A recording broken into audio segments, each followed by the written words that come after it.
사실 요즘에 이제 경기가 안 좋다 보니까 뭐 다 어렵습니다만은 특히 좀 어려움이 심한 분들이 소상공인들이 아닌가 싶어요. 근데 이분들을 위한 대책도 이번 주에 하나 나왔는데 이렇게 보니까요.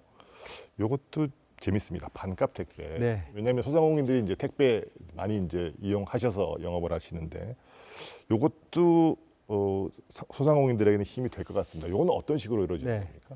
제가 이제 정책을 할 때 고민하는 것 중에 하나가 똑같은 정책을 하면서도 이것을 받아들일 때 어떻게 받아들이느냐, 이 정책에 대한 느낌을 어떻게 갖도록 하느냐, 네이밍도 중요하거든요. 그렇죠. 그래서 1억 플러스 아이드림, 1,000원 주택, 이런 아이바다 패스 이렇게 했는데 이번에 반값 택배라고 하는데 실제는 반값 이하가 됩니다.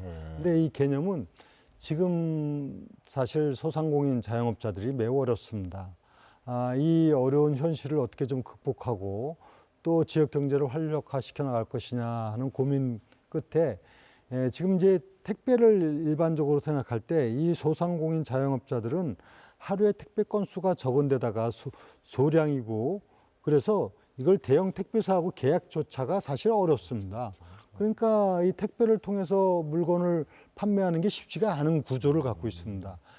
이것을 좀 쉽게 하도록 하기 위해서 인천에서 도시철도 1호선, 2호선에 집화센터, 집화시설을 둔 겁니다. 그렇게 해갖고 여기에 집화시설에 가서 배송 시스템을 전부 해가지고 보낼 곳을 갖다가 적어서 넣으면은 이제 그 서포터지에 의해서 지하철을 이용하고 해서 자동으로 처리가 되는 건데 현재는 일반 배송의 경우 한 3,500원 이렇게 평균 들어가는 걸 1,500원으로 할 수 있습니다. 이렇게 하면.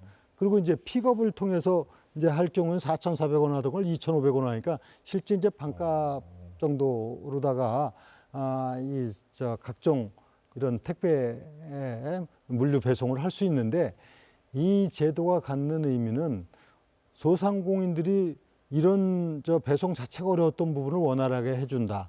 그리고 택배비 부담을 반 정도로 줄였다.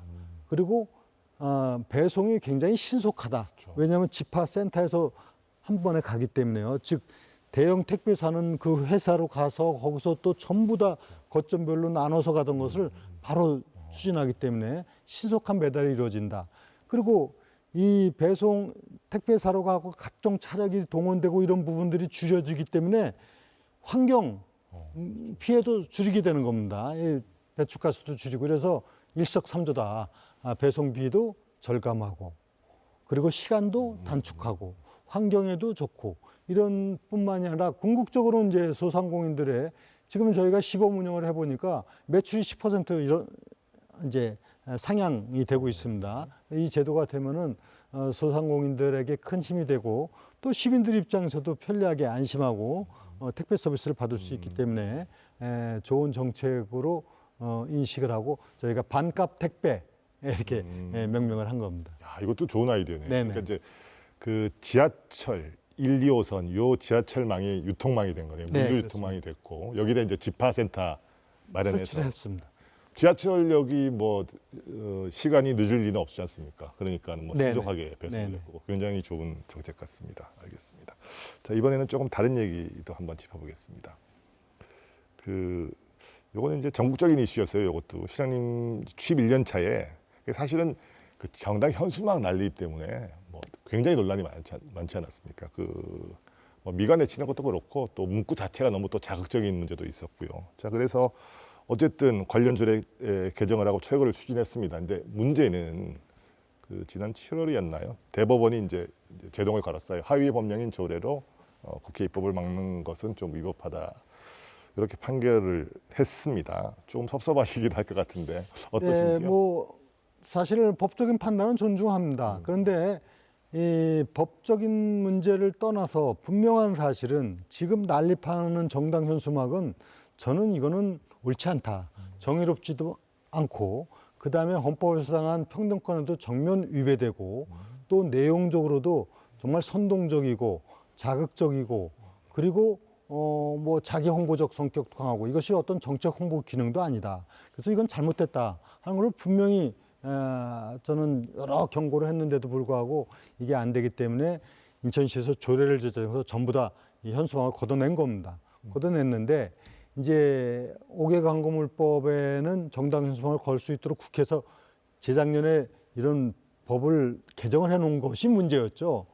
그건 조례로서 이런 부분에 제동을 거는 것이 문제라고 대법원에서 얘기를 했지만은 그러나 명백한 지금도 갖고 있는 소신은 이건 명백하게 잘못된 것이다 이런 생각을 갖고 있는데 다만 저희 이런 주장에 대해서 정부도 또 국회도 인정을 해서 5개 광고법을 개정을 했습니다.